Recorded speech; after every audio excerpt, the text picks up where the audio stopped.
ফিলিস্তিনের নির্যাতিত মানুষদের জন্য আমি আর কিছু করতে পারলাম না, আমার তো উচিত ছিল আমার জীবনটা দিয়ে দেওয়া। জীবন তো দিতে পারলাম না, আমি অন্তত আমার এতটুকু স্যাক্রিফাইস করলাম যে দোকানে কেনা বেচা অর্ধেকে নেমে আসবে, হয়তো আরো অনেক কমে আসবে, হয়তো আমার অনেক কষ্ট হবে, আমার সংসার চালাতে অসুবিধা হবে, আমার ব্যবসায় লস হবে, তারপরও আমি সকল স্যাক্রিফাইস করব আল্লাহর জন্য। ওই নিরীহ মানুষগুলোর দিকে তাকিয়ে আমি এটা করার জন্য এই পণ্যগুলো আমি বয়কট করছি। আপনিও হে ক্রেতা, আপনিও আল্লাহর জন্য বিবেকের তাড়না আপনি বর্জন করুন। এরকম ব্যানার যদি কোনো কেউ লাগিয়ে দিতে পারেন যে আপনারা এই দোকানের পণ্য কিনেন, আমি 20 কিলোমিটার দূরে গিয়ে হলো সেই দোকান থেকে আমি নিজে পণ্য কিনবো ইনশাআল্লাহ। আপনারা যারা আছেন, আপনারা এই বিষয়গুলোকে মাথায় রেখে যদি আপনারা একটু মার্কেটিং করেন, আপনারা যদি একটু প্রচারণা চালান, আপনারা অনেক মানুষ এখানে আছেন, অনেকগুলো ডিলার আপনারা আছেন, তাহলে সেক্ষেত্রে আপনার ব্যবসায় লাভ হোক বা না হোক, এমনকি ব্যবসা যদি লসও হয়, ইনশাআল্লাহ আল্লাহর কাছে আপনার পাওনা নিশ্চিত হবে। দুনিয়ার মানুষ ভুলে যেতে পারে, আল্লাহ তাআলা ভুলেন না, আল্লাহ তাআলা কোনো কিছু কম দিবেন না ইনশাআল্লাহ। আপনারা চেষ্টা করবেন তো ইনশাআল্লাহ। আমি তো মনে করি যে এই প্রেক্ষাপটে, এই বাস্তবতায়, ফিলিস্তিনের এই বাস্তবতা অন্তত আপনারা যদি প্রত্যেকে আন্তরিক হন এবং সচেষ্ট হন, তাহলে সেক্ষেত্রে আপনারা বাণিজ্যিকভাবেও লাভবান হতে পারেন, কিন্তু সেটা মূল উদ্দেশ্য থাকবে না। আপনারা মূলত দ্বীনি চেতনা থেকে এই কাজটি করবেন। আল্লাহ তাআলা আমাদের সবাইকে আমাদের যে দায়িত্বটুকু আছে সেই দায়িত্বটুকু আদায় করার তৌফিক দান করেন। আপনি একজন ডিলার হিসাবে আপনার যতটুকু করার সুযোগ আছে আপনি ততটুকু কতটা করেছেন। প্রয়োজন এটার উপর একটা লিফলেট ভালো কাউকে দিয়ে আপনি একটা লিফলেট ছাপায় নেন 2 পৃষ্ঠার, একজন মানুষকে দাওয়াতের উদ্দেশ্যে দিয়ে দেন, ভাই আমাদের পণ্যই কিনতে হবে এমন কোনো কথা নাই, তবে আপনি ভাই অবশ্যই এই ইহুদিদের পণ্যগুলো বয়কট করেন।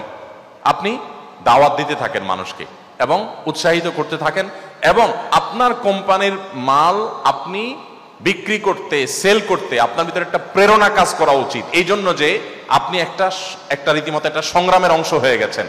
আপনি একটা জুলুমের বিরুদ্ধে, আপনি একটা পণ্য বিক্রি করছেন না, আপনি রীতিমতো জুলুমের বিরুদ্ধে কাজ করছেন। এই চেতনাটা আপনাদের মধ্যে যেন আসে। সেই সাথে এবছর বিশেষভাবে আমি যে কথাটি বলতে চাই তা হলো, আপনারা জানেন আমাদের দেশে নামাজ রোজা করা মুসলমান, মেয়েদের মধ্যে বোরকা পরা, পর্দা করা মুসলমান, পুরুষদের মধ্যে দাড়ি রাখা মুসলমান, টুপিওয়ালা মুসলমান, উমরা করা, হজ করা মুসলমানের অভাব বাংলাদেশে ততটা নাই যতটা অভাব আছে কাজে কারবারে, লেনদেনে, কর্মক্ষেত্রে, ব্যবসা বাণিজ্যে, অফিস আদালতে মুসলমানিত্বের পরিচয় দিয়ে চলা মানুষের। মসজিদে মুসল্লি যে পরিমাণ পাওয়া যায়, অফিস আদালতে সৎ মানুষ, দোকানে, বাজারে, কর্মক্ষেত্রে, মার্কেট প্লেসগুলোতে সেরকম সৎ মানুষের সংখ্যা মসজিদের মুসল্লির তুলনায় একেবারেই কম। অথচ আমাদের জান্নাত নির্ভর করে অনেকখানি এই বিষয়গুলোতে সততার উপর। আমাদের ইমানটা যখন বিশুদ্ধ থাকবে, ইসলামের মৌলিক কাজগুলো যখন আমরা করবো, 5 ওয়াক্ত নামাজ ঠিকমতো পড়বো, জাকাতটা ঠিকমতো দিব, রমজানের রোজাটা রাখবো, তৌফিক হলে হজ করব, বেসিক কাজগুলো করলাম। এর বাইরে আমাদের জীবনের মূল অংশ যেটা আমাদের জান্নাত বা জাহান্নামকে নির্ধারণ করে দেয়, সেটা হলো আমাদের এই লেনদেন।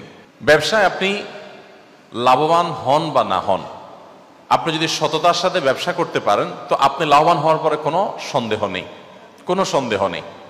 লাভ যদি আপনি শুধুমাত্র টাকা পয়সা কতগুলো আহরণ করাকেই ধরে নেন, তো আমি আপনাকে বিনয়ের সাথে বলতে চাই, এইরকম তথাকথিত লাভ পৃথিবীতে বহু মানুষ করেছে, কিন্তু তারা আখেরাতের অশান্তি তো অনেক পরের বিষয়, দুনিয়াতে তারা শান্তি জিনিসটা পায় নাই। আপনার আশেপাশে আপনি দেখবেন, বহু লোককে দেখবেন টাকা পয়সার পাহাড় জমিয়ে ফেলেছে, কিন্তু শান্তির দেখা পায় নাই। শান্তি দেওয়ার মালিক আল্লাহ তাআলা। আল্লাহ তাআলা যখন শান্তি দিবেন তখন কুড়ো করে দিবেন, আর আল্লাহ যখন শান্তি দিবেন না তখন আট্টালিকার মধ্যেও শান্তি দিবেন না। অতএব আপনি আপনার চেষ্টা থাকবে সততার সাথে ব্যবসা করা। আমি জানি এই বিষয়ে ওয়াজ করা যত সহজ, আমল করা তত সহজ না। আমল করা অনেক কঠিন। দাঁড় করে দিলে সততার উপর আপনি অনেক কথা বলতে পারবেন, কিন্তু ফিল্ডে কাজ করাটা অনেক কঠিন কাজ। আর এই কঠিন কাজটার বিনিময়ে তো আল্লাহ জান্নাত দিবেন। আল্লাহ আমাদের সবাইকে তৌফিক দান করুন। জাযাকুমুল্লাহ খাইর।